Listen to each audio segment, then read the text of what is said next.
ان انا بفترض ان طبيعتي واحتياجاتي الغير مسيطر عليها ولذتي اللي مش عارف اكنترولها دي سبب سوء التدريب اللي اتكلمنا عنه قبل كده، ان الحاجات دي احتياجات طبيعيه مشروعه ينبغي ان انا اسددها وادي الجسم اللي نفسه فيه، وبكده الحياه تبقى حلوه. وما تافوروش يا جماعه وبلاش افوره بقى.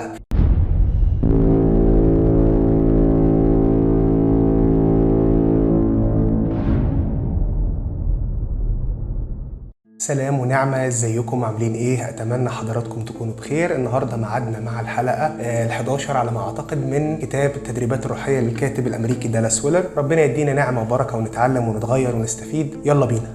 فكرة ان انا عشان استمتع بحضور الله محتاج تدريبات كتير جدا عشان اتواجد في المحضر اللي يخليني احصل على هذا الكم من النعمة واعرف اتعامل معاه، والا هبقى زي اللي ادوله سلاح متطور جدا مش عارف يستعمله. فمش بعيد يا اما مش هيعرف يستعمله ويتهزم وهو معاه السلاح، يا اما السلاح هيعوره ويأذيه هو نفسه. طبعا في علاقتنا بالله استحالة يبقى السلاح ده هو السلاح اللي يأذينا، بس على الاقل مش هعرف استفيد بعلاقتي بيه وبقوته في حياتي لو انا مش عارف ادخلها في حياتي. وللمرة المليون بنأكد الجهاد والتدريبات الروحية مش هو اللي بيجيب حضور الله، ومش هو اللي بيجيب الفداء، ومش هو اللي بيجيب الخلاص. بالنعمة أنتم مخلصون. كل الحكاية بنكرر ده كل مرة عشان محدش يفهم غلط، النقطة دي حساسة شوية. كل الحكاية إن أنت جسدك عايش في العالم بقاله آلاف السنين في شر، في نجاسة، في قبح، في كل الحاجات. والقبح بيزيد على فكرة لو تلاحظوا، الموضوع بيتطور، الخطايا نفسها بيتعمل لها أبديت بحيث تبقى أشرس وأوقح. فمحتاج تعوم عكس التيار، محتاج التيار ماشي يمين أنت تمشي شمال. الجاذبية بتقول لك بتشدك الارض تحت، محتاج تطير ضد الجاذبيه، فمحتاج قوه دافعه جدا في الصاروخ بتاعك عشان تعرف تخترق قوانين الجاذبيه وتعرف تطير من هنا، وساعتها بس هتبقى حر في الحضور الالهي بقوه الهيه مش بدراعك البشري. من هذا المنطلق خلونا نتكلم عن ايتين. تعالوا اقرا لكم الايتين الاول وبعد كده نشوف الكتاب المقدس عايز يقول لنا ايه. في لوقا 16:16 كان الناموس والانبياء الى يوحنا لحد يوحنا المعمدان، ومن ذلك الوقت يبشر بملكوت الله وكل واحد يغتصب نفسه اليه. يغتصب نفسه اليه، في غصب في الموضوع. في متى 11:12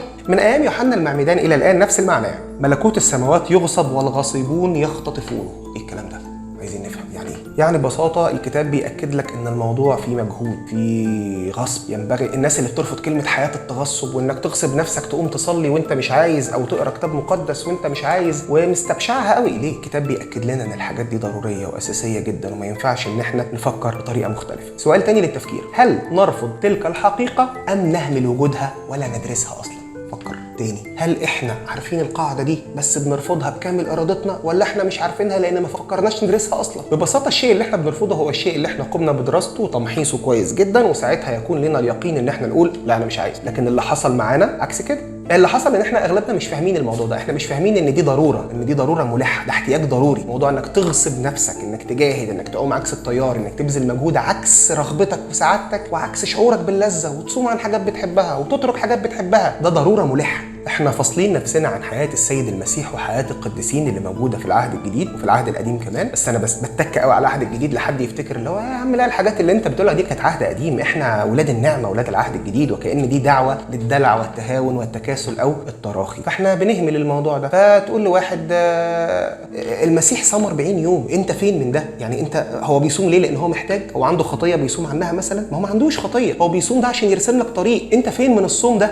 وانا مالي. يوحنا المعمدان كان عايش في البريه، عايش حياه بسيطه جدا، وكان عنده قوه روحيه جباره، وكان عمره ما كان نذير للرب، وكان عمره ما يشرب خمر، وكان عايش في حياه كان ممتلئ من الروح. انت فين من ده؟ وانا مالي. بولس الرسول قال اقمع جسدي واستعبده، وقال ان هو اتمرمط كتير وتعب كتير في اصوام واتبهدل واتجلد واتسجن وطلع حصلت له كل حاجه وشوكه في الجسد وكل اللي ممكن تتخيله، ده غير مؤامرات اليهود، غير اضطهادات الرومان، كل ما تتخيله. انا وانت فين من ده؟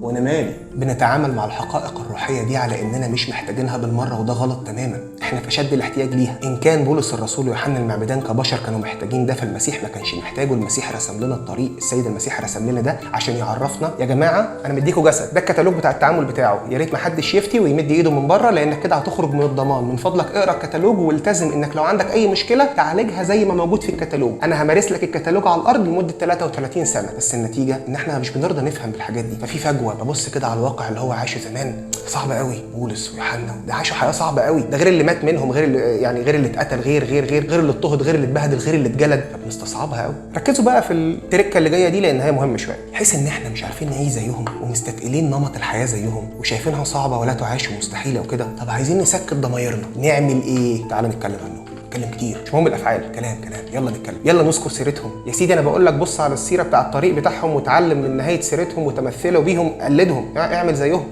تعال نتكلم عنهم لحفظ ماء الوجه، لا يقولوا علينا مش مؤمنين ولا حاجه. تعال نتكلم، نقعد نتكلم عنهم، نقعد نتكلم كلام بلا ثمر حقيقي، كلام. فاكرين الجمله الشهيره اللي احنا بنقولها كمصريين لو احنا اصلا بقينا عالم ثالث دلوقتي، الجمله بتاعت احنا حضاره 7000 سنه. يا سيدي فرصه سعيده، احنا حضاره 200 سنه في امريكا بس غلبانكم، يعني هم ممكن يردوا علينا هناك يقول لك احنا حضاره 150 200 سنه في امريكا بس عملنا اللي ما يتعملش.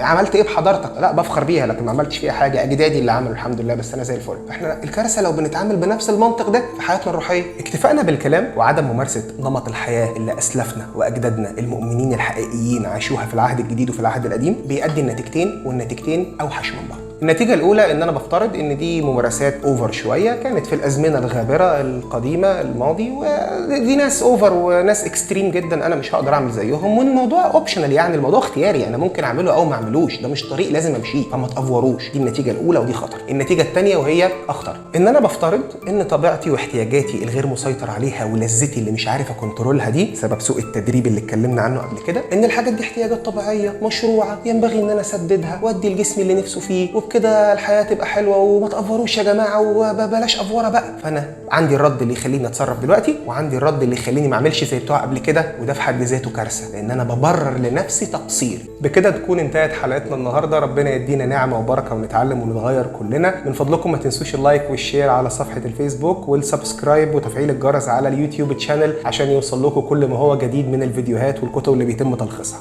اسيبكم في رعايه المسيح، سلام.